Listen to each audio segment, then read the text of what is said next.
Jamey, do you want to apologize to the people of Southern Indiana? Do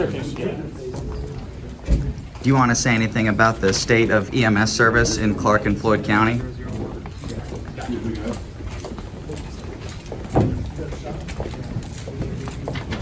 Why did you change your plea today?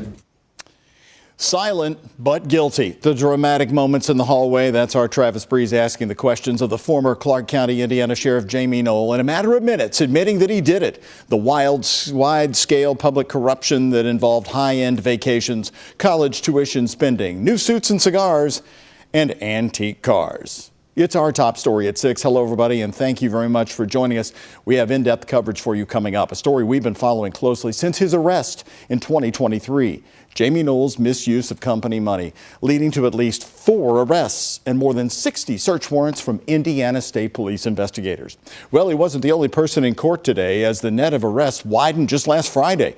Clarksville, Indiana police officer John Miller and Brittany Faree, former council member, in front of a judge today, accused of benefiting from the stolen money. Travis Breeze and photojournalist Jessica Farley were in the packed courtroom today. They got to see Jamey Noel take the stand for the very first time. And Travis is reporting tonight coming up. Travis?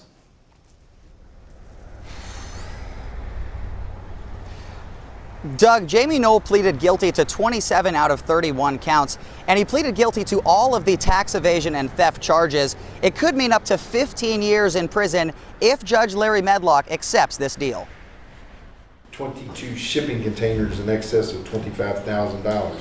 And you acknowledge that, in fact, those things did occur, correct? Yes, sir. You made a false 2018 tax return. What I've said in a long way is that you engaged in tax evasion. Yes, sir. A packed gallery watched as Jamey Noel pleaded guilty to 27 of 31 charges. Judge Larry Medlock, who has slammed his gavel and shown little patience with Noel in this case, had only this to say. Shameful. Shameful. 4 charges of ghost employment were waived, and Noel has been ordered to repay over $3 million.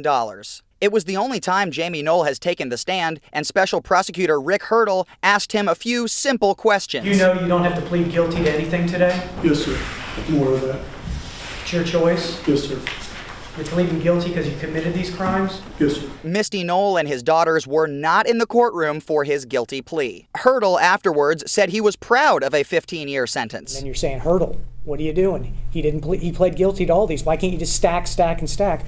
Well, there's provisions within the state of Indiana that does not allow for things to be consecutive to one another. But Judge Medlock said before he accepts the deal, he wants the people to weigh in directly to him. And I mean not just management, not just the sheriff's department, I mean EMS workers that have lost their jobs. New Chapel EMS, the department where the fraud occurred, now downsizing. I think it was very vindicating to have that. I think this is a day that a lot of us here in Southern Indiana were looking forward to hearing. I asked Noel the question he would not answer, but the one everyone has been wondering. Jamey, do you want to apologize to the people of Southern Indiana? But those people will get a chance to speak directly to him, likely in the next 30 days. Travis, you've been on this story, of course, from the very beginning. Now, let's go to the money question. He bought so much with that money that wasn't his. Can he actually repay the $3 million as he's being told to do in this plea deal? Many of the things he bought, though, are still worth some money today.